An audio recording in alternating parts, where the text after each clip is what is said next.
Welcome to the Jonathan Ross Show. We have got a great show lined up for you tonight, so let's have a look at who's in my green room. First up, a fantastic actor who's been entertaining audiences for over 30 years. He's Ant-Man in the Marvel Cinematic Universe, and you'll know him from the 40-Year-Old Virgin, Friends, Anchorman, so many great things, and the brand new Ghostbusters. I'm very excited to have him here tonight. It's the brilliant Paul Rudd, ladies and gentlemen. Paul Rudd in the flesh. Hello, Paul. My next guest is an amazing talent. She's an award-winning actor, a #1 selling singer, as well as a brilliant writer, producer and director. It's the phenomenal Billie Piper. Billie. Alongside them, we have a true icon. She's sold over 100 million records as part of the biggest girl group of all time. It's the super spicy and not at all scary Mel B. Mel B, it's good to have you back. And as if that weren't enough, we're also joined by one of my favourite new comedians on the stand-up circuit. He's only 25, but he's already wowed us all with a critically acclaimed comedy special, the very, very funny Mr. Leo Reich. Young Leo. Plus, we'll have an incredible performance from the next big thing in British music. She's had over 500 million streams, a top 3 single, and is preparing to release her debut studio album. It's the wonderful Cat Burns. I'm thrilled to hear Cat. Thank you for joining us. Here's another thing I think you enjoy. One young couple's wedding video went viral this week when they got to the bit in the ceremony, which everyone kind of dreads. They have to do that bit, but everyone dreads the bit when the vicar or the master of ceremonies, whoever it is, says, does anyone have any reason these two should not be joined together? And you always worry they're going to be someone who's a bit of a character who'll try and make it all about themselves. Look at this. Memories are fresher and commitment is stronger. In order to proceed, I must now ask if any person here present...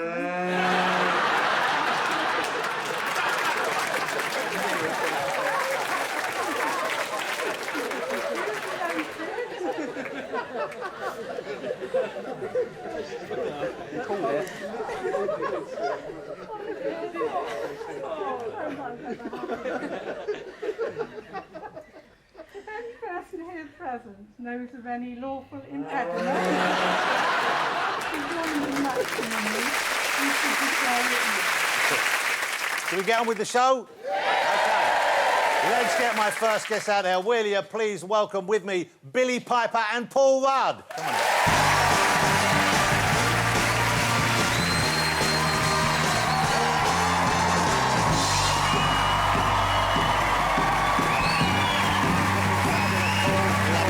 Thank you so much. Thank you, Billie.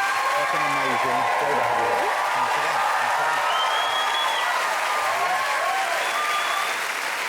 Great to have you both here. Thank you for joining me on the show. Thank you for having us. I was talking to Billie a little bit before the show, and you told me what a huge fan you were of Paul. Oh, yeah, when I was younger. Josh. Clueless. Yeah. Oh, yeah, I'm sorry. Not at all. No, thank you. Well, I'm a fan of yours. It's lovely to meet you. It's lovely to meet you. Ah! And you mentioned to me, Billie, you mentioned me his eyes. You asked me about his eyes. Oh, and you I didn't realise you were going to raise. Well, no, I just thought this should be shared. What did you say about his eyes? Well, there's something quite catty about your eyes. Actually, now I'm seeing them live. They're a lot warmer in the flesh. I mean, you're very warm. Yeah. But sometimes it seems like the light reflects on your eyes in a way that feels quite primal. I get cold and dead a lot. Cold, dead eyes. They're gorgeous eyes. They're gorgeous eyes. Thanks, guys. Paul, so am I right in thinking you were born in the US? I think New Jersey, is that right? OK, but your parents are both from here, aren't they? That's right. Both from the UK. London, yeah. So you must have... Do you have a fondness for the UK because of that? Do you get to visit often? Absolutely. I've been coming here my whole life. I have dual citizenship. Wow. And I just, you know, it was tough to get any real good chocolate and candy and all of the, you know, good stuff here in the Midwest. So we would always have relatives send it over. And so I have such a warm, you know, warm feeling for England. So relatives would send food parcels of chocolates over to you as a child? Crunchy bars, you couldn't get them where I lived. You couldn't get Roundtree fruit gums, which were my dad's favorite. He loved the fruit gums that would take your teeth out. Someone hissed when you said Roundtree fruit gums. I found that I didn't realize, everyone's like, oh, the pastels. Yes. The pastels, which are great, everyone loves, but my dad loved the gums. Yeah. the ones that take your teeth out. Yeah. Yeah. And nobody seems to like those, Has he- just based on that reaction. You're part of the big new Ghostbusters movie. Let's exciting more. But before we get to that, this is not the only franchise, because, of course, you were Ant-Man in the Marvel Cinematic Universe, which was amazing. I love those movies. Oh, great. You know, I Thank love you. those movies. I really do. What's it like filming them? Because they're huge in scale, aren't they? Yeah. And yeah. you filmed that one here, I think? That's right, yeah. The last one we filmed here. The first two we filmed in Georgia. Right. All set in San Francisco.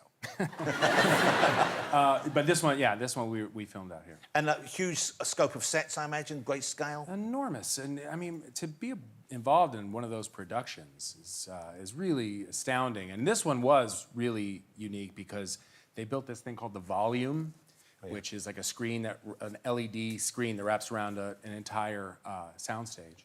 They brought out dirt on the floor to make it look and feel more realistic. So you're in a huge soundstage with dirt everywhere. Pretty much, although it wasn't dirt. I think they got a deal on the dirt because it turned out to be manure. Wow. And we filmed in the summer. You know what strikes me as being weird about that? I would imagine that dirt would probably be cheaper The manure. You would think. Can you imagine the tomatoes they grew when you were Yeah. gone? It's true. What are the fan base? Because Marvel fans, and I am one of them, they're quite kind of, obsessive's the wrong word, but they're, you know, big on the details. They love looking at the characters, the changes made from the film, from the comic books. Do you have much interactions? Have you ever been to conventions to meet the fans of those films? I went to one of those Comic-Cons. The very first time Ant-Man was announced, I went to the big Comic-Con. I'd never been to one In before. San Diego? Yeah, and it was interesting because I was part of the Marvel panel, and I went out with the Avengers, which is a really interesting way to go to a Comic-Con. I've described it as it's like going to a music convention with the Beatles. Yeah. It's the only way to go And to it a was Comic-Con. really, it's like, oh, well, this has kind of ruined it for me now. There's thousands of people screaming, going crazy. It was pretty wild, yeah. Of course, I'm sure you know this, but Billy was so good in Doctor Who many years ago. Rose Tyler, which was amazing. When they brought that show back, and we didn't know what to expect, it was so good. You with Christopher Eccleston originally, it was amazing. And you've been to a few of the Doctor Who conventions, because they're equally passionate, those fans, aren't Yeah, I've been to loads. I've been to maybe 50. Yeah, they're amazing. They're amazing. It's unlike anything you'll ever do professionally, I would say. You have to... I'm often signing autographs for 2-week-old babies who have been named Billy Rose or Piper Rose, or my signature's kind of scrawled over someone's arm, and then they have it tattooed on their beautiful skin. My shitty signing all over their beautiful skin. they? Had you been a fan of Doctor Who before? I'm not sci-fi, I'm not Marvel. Sorry, I'd love to be in it, but I am not. Let's just make that clear. I don't necessarily follow it, but I will. Yeah. Moving forward. It's an awkward situation. It's fine. It's really okay. David Tennant, of course, returned, David Tennant was probably my favourite Doctor of all time. I didn't actually, because I loved so many growing up, but he was so amazing. And he returned for the 60th anniversary. I know. Were they after you? Have they asked you to do that? Have they asked you to go back again? Would you go back? They haven't asked me. Wow. But I'd love to go back, because now there's like musical features Yeah. and musical elements, which I think that is the next obvious progression of that show. Of course there should be music, with Doogie Howser doing a Spice Girls number. Yes. Did you see that? Perfect. Yes, it was amazing. So I'd like some of that. So you would definitely go back if they gave you more to do, basically? Yeah, more dancing. More dancing. Okay, I want to talk about your dancing earlier on, because I know you suffered a minor injury dancing, but let's not get to that yet. All I right. want to talk about Ghostbusters. Frozen Empire, the new Ghostbusters movie, out now, and it's a great, fun family film. And what's amazing, though, for me as a fan, it was great to see you on screen with the original, those who are still with us, the original Ghostbusters. Yeah. How was that? Yeah. Surreal. Yeah. It didn't make any sense whatsoever. It's very hard when you... It was super cool to put on the flight suit and the proton pack and shoot ghosts. I felt like I was 10 years old. But then to kind of look over and see Bill Murray and Dan Aykroyd doing the same thing, I immediately forgot I was actually filming the scene. I'm just looking at them going, whoa, there they are. There they are. It was very exciting and a real honor, yeah. Did you, being a fan of it and having that incredible moment, did you take anything home from the set? Were you allowed to keep your suit, a proton blaster, the car? I kept my suit. Yeah, which was pretty great. Yeah. And I took a couple of things, I just took them. I didn't tell anyone. I don't think I was supposed to. I take things from You set do? as well. That's the best. Why work on anything if you can't steal from the set? You know? Well, what have you lifted from set? Oh, God, loads of things. Rings, like play rings, costume jewellery. I took a whip from Secret Diary. Wow, OK. Underwear from Secret Diary, because I'm never going to buy Goes that. with the whip. Yeah. It makes sense. Loads of stuff from the TARDIS, like the console, the main central Hold it, console. the main console? Yeah. How did you smuggle that out? Well, no, I didn't take the main console. I just took stuff like, you know, scraping it in, because it's just like bric-a-brac. Yeah, so... but he's going to get lost in space and time now. Not my concern. Let's have a look at a clip. This is the amazing new Ghostbusters film starring can't Paul wait. Rudd, as well as a cast of other brilliant stars. Frozen Empire, it's out now. Look at this. We might be looking at a second ice age. We're gonna need all the help we can get. Let's get to work. Can I be of any help? Melnitz in uniform. Yes. If there's something strange,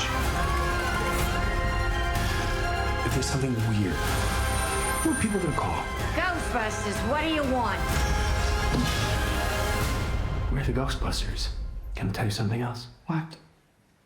Buster makes me feel good. Makes me feel good. That's a great line.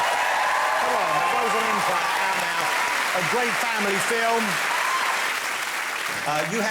You've got some children, but you've got 3 kids, is that right, Billie? I do, yeah. And what do they think of you? Because I was thinking that because it's like a family film. What do they think of you as a mum? What do they think of your work and your career? Do they tell you what they think? Do you ask them? I would say my older ones couldn't give a shit. Which I actually like. I think that's a healthier response. I think I've got a fan in my youngest child. She seems to be... well, she'll watch, like, my music videos and things like that and ask to put the songs on in the car, and I'll oblige. And Paul, you've got an 18-year-old and a 14-year-old, I think. Are they fans of your work? Do kids like seeing their dad? No, they could care less. Yeah, that's great. It's great. But at the end of the day, it's I'm their dad. I'm not cool. And Yeah. if they ever think that I'm getting too big for my britches, they'll just say, "Hey, you know, you're not Black Panther." Which is actually something my son did say to me. He actually did say it. So.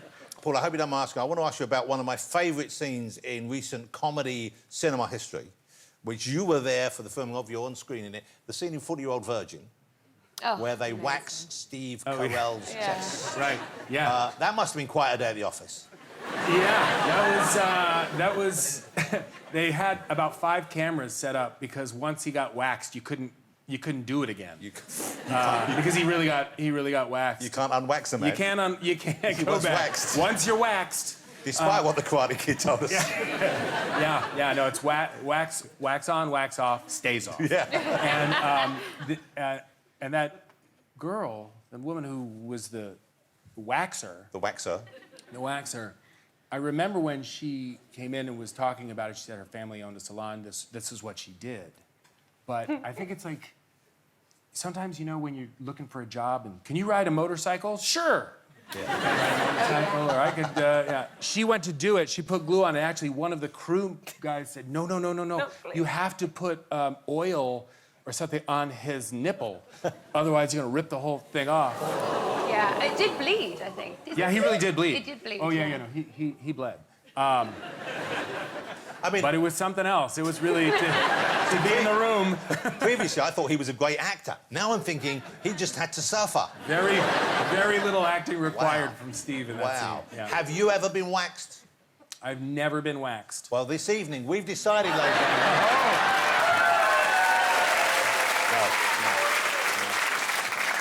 We're going to take a break, but don't go away because up next we'll be joined by the fabulous Mel B. See you in a couple of minutes.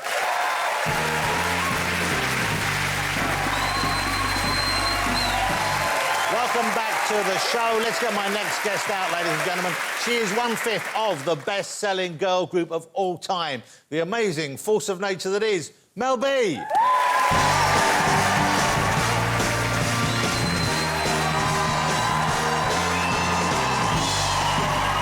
You look amazing as always. Thank you.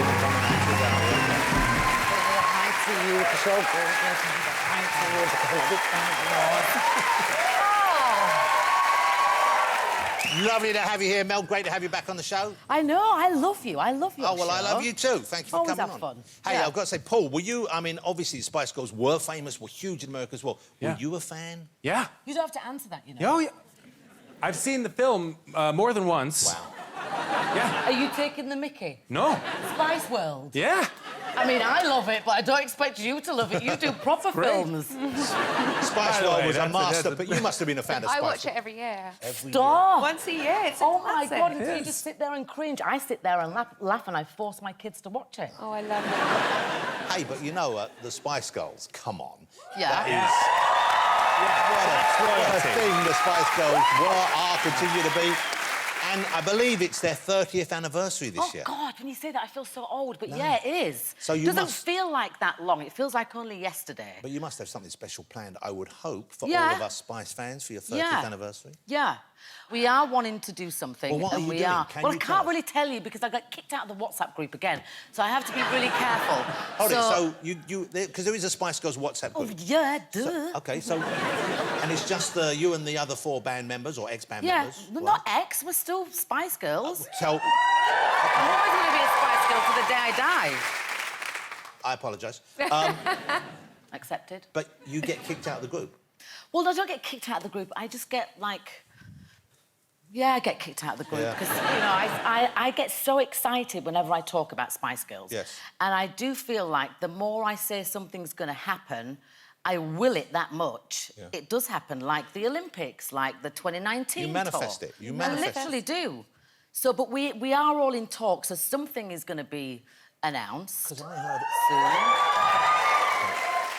Because I heard a very exciting rumour. Go on. I heard the Spice Girls might be doing a special appearance at Glastonbury. No, that's old news. Oh, I heard that as I well. said Is that that not last true? year. Well, It Odie, that's didn't why I heard the happen. rumour. I think you're a pretty reliable source. I mean, I think it would be pretty cool to do Glastonbury. Yes, well, Oh, my are you God, doing it? amazing. No, we're not doing that, but we're doing something else. Okay. And I think the fans are going to really, well, hopefully, fingers crossed, I hope they're going to love it. Yeah. Yeah. Well, you know we will. They Hope will so. love it, whatever it is. Yeah. OK. And what is it? Can't tell you. Paul, you were in a band ever? I know you've played people on screen events, but you've never been No, in a I band? never was. I was never good enough, and Okay. we'd be way too nervous to be in a band. Now I want to look at your eyes. What's the problem with his eyes? Nothing. Nothing. And in the green flesh, or it's blue? a very different They're experience. kind of green. But you said that his Hazelish. pupils were a bit... Well, Dead they inside. always seem larger, disproportionate, but not Disproportionate. in real life. They're great. Well, they're quite small now. Sorry. Look at the light. Let's not. All right, see if they can change. I am on about 50 milligrams of edibles. I don't know if that's having an effect. That makes sense. OK. Yeah. Well, I'm going to change the subject. Go on. Because, you know what's remarkable? I just realised, I can't see you at all right now.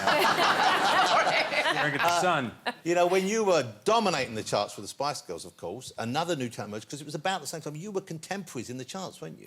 Well, I was kind of behind you. I was just following on your coattails. No, There's you no were way a the force to be similar. reckoned with. No, not. You were great. Because your first #1 was in '98, I think. Yeah, I think I was 15. 15. Yeah. Wow. And did you ever on, like, the pop shows? Yeah, what I loved about the Spice Girls, well, obviously I was such a huge fan, so imagine being 14, 15 in a dressing room with the Spice Girls. I used to smoke cigarettes with you guys. That would have been me and Emma. Yeah, it Sorry, was you Emma. and Emma, and we would sit on the floor in Top of the Pops in your dressing room, smoking cigarettes, ashing in a plastic cup. It was heaven. Amazing. Very classic. Amazing. Nothing's changed, Nothing's really. changed. Yeah, My the glamour. room. Congratulations, Lauder, I think, Mel, because I think since last year on the show, you've got engaged, haven't you? Yeah, I have. I can't believe it. I can't believe it. Of course. Well, congratulations. Thank you. I met your new man downstairs before the show, Roy. He seems like a very lovely man. He's so lovely, and he's made me believe that there are good people out there. He's made me believe in love again, and I just feel so safe with him, and he's adorable. You know, I'd gone through a really 10-year abusive marriage, and I wrote a book about it and everything, and coming from that, that is the last thing on your mind is any kind of relationships, any kind of intimacy. Absolutely not. I've read the book. I've got the book here. The book's called Brutally Honest, and it's a really powerful read. You know, and obviously, as the title says, brutally honest. Yeah. Was it tough to write? Was it hard to revisit those things? Really tough to write, but, you know, I got strength from my father, who passed away, and I promised him that I was going to leave that abusive relationship, and I was in that relationship for 10 years. You know, filming America's Got Talent, filming X Factor, and yet hiding this dark, dirty secret, which, you know, was kind of taboo. Nobody really talks about abuse. And so when I got my dear friend Louise Gannon to help me write the book and piece my life back together, nobody wanted to publish it. It was like, no, we don't talk about that. So I had to beg a publisher to publish it. Finally, it did get published. But the day before, I was thinking, this is probably going to end my career because I don't know anybody that's talking about this kind of stuff. Yeah. And, you know, if anything, it actually made my career a lot better and more, just more honest and more open. Hence, I got my MBE for all the work that I do with Women's Aid, you know, spreading awareness about abuse. It was good, though, because when someone's going through... I remember meeting you when you were with him. Oof. You came over to my house one time, remember? Yeah. And I remember at the time thinking... And you were saying, you know, it was all OK, but... I had to. You could see it wasn't. Yeah. You know, and I could see how it was affecting you and your kids, and it's hard to know what to do to help that, but... Well, there's nothing you can do, really, apart from what I advocate is, you know, there's so many women dying every week. If you don't get out... You need to get out. Yeah. There's no other option because even though they say they're going to change, and I tried to leave about 6 or 7 times, and I'm there screaming girl power, yet for 10 years I was completely girl powerless. Now I've got my mojo back bit by bit by bit, but I'm going to live with that trauma right there for the rest of my life. Well, it's an amazing book. And as you said you've got an MBE now, since then, for your work in that field. Yeah. And one of the things about when someone has an MBE or an OB or CB, I think, you're allowed to get married, if you wish, in St Paul's Cathedral. Yeah, it's a big Is that deal. right? Yeah. I didn't know that till I Googled it after I got it. I was like, whoa, that's really So you really posh. thought, what does this mean in real terms? Yeah, exactly. And so, now being engaged, is that the plan? Will you get married in St Paul's? Yeah, I mean, it's a whole process that you have to go through, because I've been married and divorced twice before. So you have to kind of get assessed and you have to explain why you want to get married in that church, you know, under God's name. Right. And I'm really glad for that because it makes you question, well, actually, do I want to get married again? And I've always said to Rory, I'm never getting married again. Well, I did a complete U-turn on that because I'm now getting married and it's a beautiful thing. Oh, not because you can go to St Paul's Cathedral. Well, of course! Because you love Rory. Because I love Rory. Because Rory is in your life. Yeah. And will anyone, you know, this wonderful network of women you have around you, the Spice Girls in particular, will they be involved in helping you organise the day? Well, I haven't got a date yet. As soon as I get the date, then I'll be rushing around, you know, thinking about what I want the wedding to look like. But I have got a few hidden surprises from my girls that's going to happen on the day. Wow. So, yeah, they are bloody involved. I imagine if you wanted to get a spectacular wedding dress, one of those women in particular could help you out. Well, yeah. Hopefully I won't have to pay, Victoria. Because she's expensive. Yeah, I know. It's not cheap. You mentioned in the book, you know, the Spice Girls had such an incredible journey, and you mentioned one of the highlights was meeting Prince Charles. Yeah. Back in the day. Yeah. Well, there was lots of times, and then he came to the movie. Well, I don't know if we forced him to, but he came to the movie, Spice World, and I was sitting beside him, and he was laughing his head off, and I'm sitting there thinking, oh, my God, this movie's amazing. Everyone's, like, really enjoying it. And I said to Prince Charles, you're really enjoying it, aren't you? And he went, I'm a good actor. And I went, rude. The King of England now, of course. But speaking of royals, Billie's new project, which is out April the 5th on Netflix, is called Scoop. Why don't you tell us what it's about? Well, it's about the... It's not strictly about the infamous Newsnight interview with Prince Andrew. I don't know if you saw it. It's actually about the unsung heroes who got that interview onto our screens. So the woman I play is Sam McAllister, and she was the booker on Newsnight. Well, it's an amazing cast with you in it, of course. Gillian Anderson, Yeah, who we she love to, who plays played Emily Margaret Maitland. Thatcher so brilliantly in The Crown, and now she's great as Emily Maitland in this. And Rufus Sewell playing Prince Andrew. Now, you wouldn't think Rufus Sewell, who's a very handsome, live man, you wouldn't think he could convincingly play. No. When they cast him, I was actually going to walk because I thought there is no way that's not going to make sense, and it's going to be one of those. It's just going to be so distracting if it's bad prosthetics and just everything. Look how good it is. I know. It's like they took James Bond and turned him into a frog. It's an amazing transformation. Incredible. OK, let's have a look at a clip. This is Scoop.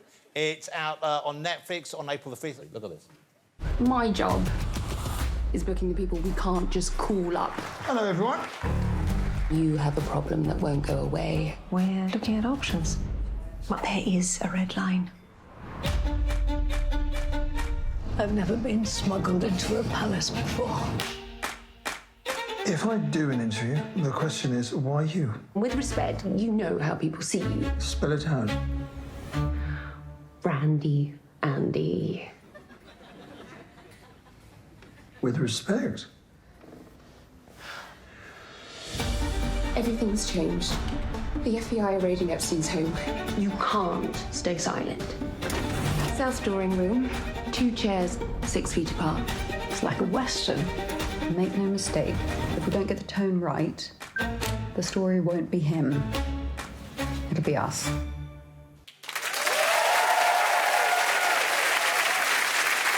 Some great drama in Scoop, starring Billie Piper, along with Gillian Anderson and Rufus Sewell. But a great... And you really bring it to life, and you look quite a lot like the woman you play in real life, don't you? Yeah. What's so funny, and I don't think she'll mind me saying, I hope not, she wears this outfit, the outfit you see me in pretty much every day, like a uniform, like an armour.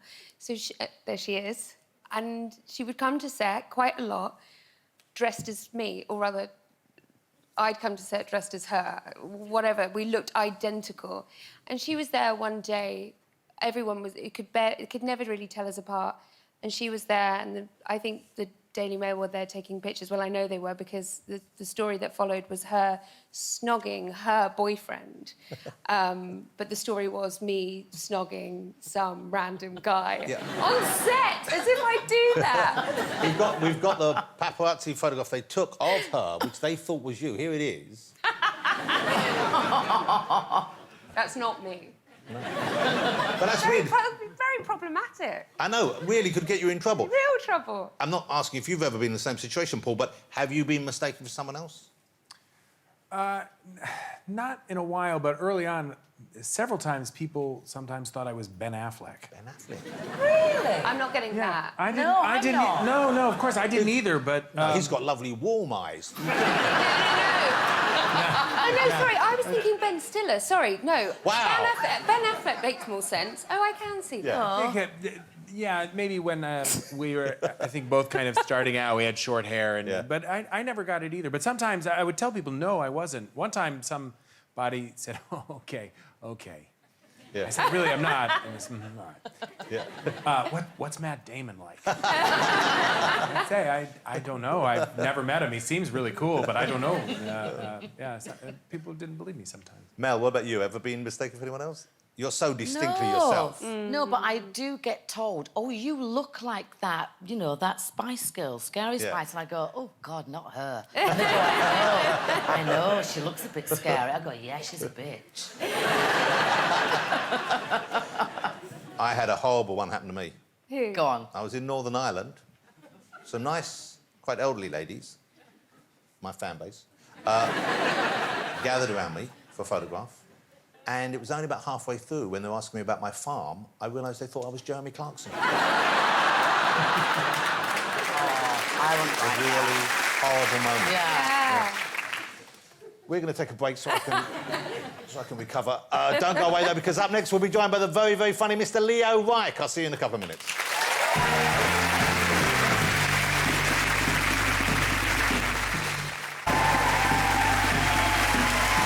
Welcome back to the show. Let's get my next guest out. I'm a big fan of this young man. He's only 25. He's already set to be a stand-up superstar. He's taking both the UK and US comedy scenes by storm. Will you please welcome Leo Reich?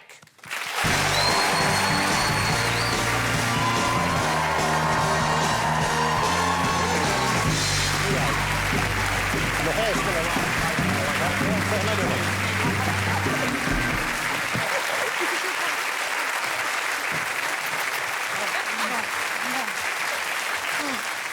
Lovely to have you here, Leo. Oh, a pleasure. Leo, I was a bit startled when I saw you earlier today because I've met you in the past and I've seen you on TV and, of course, and your hair is very different right now. I know. I feel like an illegitimate Johnson child. Yeah. And I sound like this. Yeah. This is for a part you're filming, I believe. It is. Yeah. I've never acted before, but I'm doing a tiny bit of acting in Lena Dunham's new show for Netflix. Ooh. So tell people about... Before we show a clip of your live act, we should explain, because you're sort of... You are you on stage, but you're kind of playing a character as well, aren't you? How would you describe your stand-up persona? Yeah, so on stage, I'm like quite a sort of self-involved, narcissistic, Gen Z kind of gay dickhead. Whereas in real life, of course, I'm straight. No, I'm a very lovely, shy boy. Yeah. But, yeah, I'm sort of playing up some of the stereotypes and some of the worst elements of myself, so please keep that in mind. Yeah. You look very glam on stage. You've got the... Is that the kind of regular stage uniform? In your special, you're wearing a kind of a gym top and gym shorts. No, I was very inspired by a group of people very close to my heart, which are sort of horny gay influencers for the outfit. And Why did you look at him when you said that? Shit. I'm so sorry. Have you ever performed in shorts? I have. I'm just trying to find a link there. I have. Yeah. I actually I was doing a play, and there was a scene in the play where I had to wear boxer shorts, underwear that was like shorts, and in fact, one night we were in the middle of a scene, and the audience really started laughing, and I realized I thought the scene was going well, but I didn't realize that I was lying back on a bed, and I had put my leg up. No! And I had there were big, loose-fitting boxer shorts, and you could just see, the whole audience could see everything. Oh, no! And then that was the last time I wore those shorts. Yeah.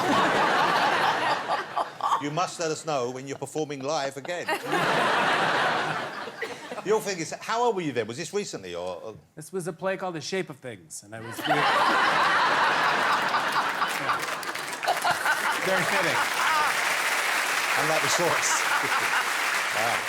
Wow. Your show's quite physical as well, though. Uh-huh. You do quite a lot. There's singing in it. The show, by the way, is called Literally Who Cares? And it's available on Sky Comedy and Now, so you should watch it. It's great fun. You do singing and dancing as well. Mm-hmm. Did you train for that? I did not. I did not, because then it's more raw, it's more real, Yeah. I did not, to the point where I sweated so much during each show, and I wear, like, big eyeliner and mascara, that by the end of every show, all of it had, like, run off into my eyes. And then there'd be, like, tears, like black tears running down my face. And people would leave being like, oh, my God, that last song, it felt like it really moved you. And I would say, thank you so much, I can't see. So bearing in mind it's quite a physical show, do you have a pre-show warm-up? Do you have to limber up before the show? Yes, that I did train for. So my pre-show warm-up is... It's one stage, but it's complicated. What I do before the show is I have one beer. And then after the show, I have a post-show sort of cool down where I have 9 beers. That sounds like... It sounds like you're looking after yourself. Yeah. And that's what's important. Let me show you a clip. I love Leo's work, and I think you'll love the show as well. It's called Literally Who Cares? It's on Sky Comedy and Now. Look at this. This This is always fun. Quick show of hands. Quick show of hands up top. Does anyone here hate queer people?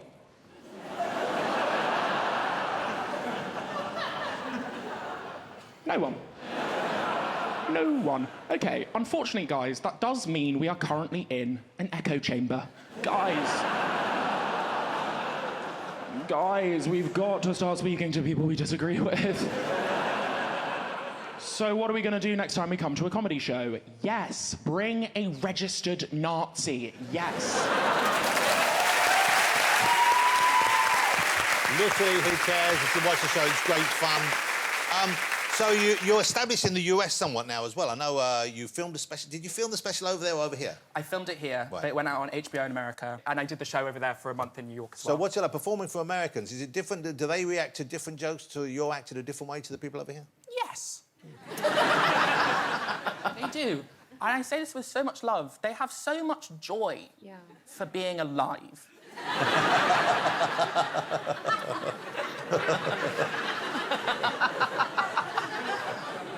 That when the point of the show is a sort of horrible, cynical boy on stage being quite mean, they don't love that. And so I would do jokes like, I have a joke in the show about Love Island, which they do have over there, so they know what Love Island is. But I have a joke in the show which is like, I really think we need to get some more queer people, some more plus-size people, some more people of colour on Love Island, because I really think that as a nation, we haven't seen those communities suffer enough.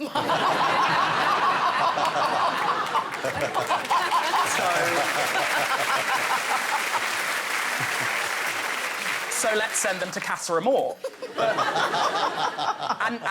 And you did really well. You laughed at the end of the joke, which is perfect. But in America, what would happen is I'd say, we really need to get some more plus-size people, some more queer people, some more people of colour on Love Island. Full applause break. Full applause break, people crying, people going, that is so important to do. Finally. And then I'd have to wait for it to die down and be like, because they haven't suffered enough.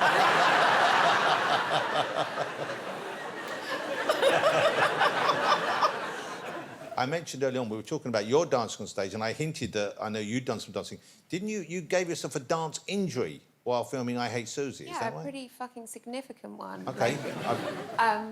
I had a slip disc during the... Actually, it was just the photo, the press shoot for I Hate Susie, when I did a leap in the air and landed and my leg completely gave way. Wow. And I was out of it. I had to be chairlifted. I had to be chairlifted onto a flight because I wouldn't not go on our family holiday. The whole thing was a disaster, but anyway, it's fine now. I can walk and run. Wow. I feel really bad about complaining about my makeup going wrong. Yeah. Now, I get the feeling you're in relatively good shape, Paul. I mean, you don't strike me as being super fit, but you're not out of shape. You look like you look like you look after yourself enough to still. No. Beautiful man. I'm just saying. I know. But No, but you're right. I mean, you're like just in good enough shape to get back in the Ant-Man uniform, but not on a beach. Nothing special. Am I right? I think that's a pretty fair assessment. Oh, I'm about getting back in the suit, but yeah. So my question is, Okay. have you ever injured yourself in any routine? Have I ever injured myself? Yes. Yeah, I have. But can you be told in a When you said way? slip disc, I thought you said something else. I said, that's what happened to me in the play. I just... Oh, disc. I injure myself on most things I've worked on, honestly. In Ant-Man, I once had to get in the suit, and there was some kind of spider or something that bit me, and my whole arm blew up, and I had to go to the hospital and get... And I'm like, that's another Marvel movie, isn't it? But it was really painful. So hold it. So a spider had got into the ant suit. I assume it was a spider. It was something. Maybe it was a really pissed off ant that felt we weren't representing him properly. I don't know what it was. But it was something. Justice for the ants. OK.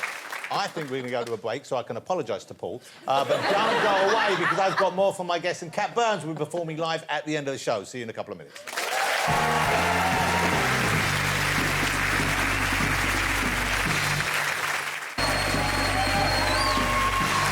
Welcome back to the show. I've still got all my fabulous guests with me, and we've got music from Cat Burns to come. Before we get to that, though, Leo, let me ask you, we were talking about the royal family earlier on. Have you ever met any of the royals? I have met a royal. Which one? Prince Harry. Oh. No, he came to my school to teach us a PE lesson. Wow. Oh, so was this after he stopped being a royal, when he was looking around for other... He was still a royal. Right. I just think he thought that, I don't know, he might have passed a group of us in the street and thought, they need help. Well, it's probably part of I would have thought, to sort of, like, incentivise young people to get into physical fitness. Yes, it did not do that for me, because we all did press-ups. And this will shock everyone, I wasn't amazing. And he said in front of the whole class, he was like, that is a terrible press-up. Wow. No. And so I became a Republican. Not the American kind. And you mentioned you're working with Lena Dunham. What can you tell us about this, if anything? I think not that much, apart from that it's really good and funny, and it's very exciting. But she was a hero of yours growing up, wasn't she? She was. She was such a hero. I was such a big Girls fan as a teenager. Again, no one knew I was gay. I was just obsessed with it, so it's like such a thrill. Well, we've talked about you working with the Ghostbusters guys, but you were recently working with two of the greatest in American comedy. You've been doing Only Murders in the Building. Yeah. With Martin Short and Steve Martin. Wow. That's quite something. And Meryl Streep, too. And Meryl Streep. Yeah. And Selena Holy cow. Gomez. And Selena Gomez. Yeah, that was really... Steve Martin, growing up, that was probably the biggest influence of my life. I bought all of his comedy records when I was a kid. To get to work with him was beyond. And obviously, Martin Short as well as, a massive, massive fan. And Meryl Streep. I wasn't familiar with her work, but but you know what? She's really good. Yeah. She is going places. I think so. Keep your eye on her. Mel, I mean, obviously you've met everyone, but I'm particularly jealous of one person you actually got to interview. Oh, yeah? Who I met him a few times, never got to interview. You interviewed Prince, didn't you? Yeah. Oh, wow. Yeah, I didn't understand why I was interviewing. He called me up and said, I want you to interview me. And I was actually pregnant right there with my now 25-year-old who's somewhere in the audience. You got 3 kids, I believe. Yeah. Are they influenced by you? Do they sort of follow in your footsteps? Do they want to have careers in music or showbiz? I don't know if they're going to go into that kind of line of work because they can't... I mean, Phoenix can sing. The other 2 can't really sing. Yeah, but you know what? Didn't hold back the Spice Girls.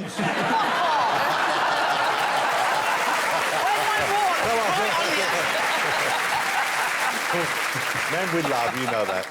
I want to ask Paul one thing, which I read about him. I think it's just it sounded like the sweetest story, and sweet being an opposite word here, because you recently got involved in a small business near where you live, didn't you? Is it the sweets? Yeah, yeah, I have. Oh, my God! I'm so excited about this. Go on, say it.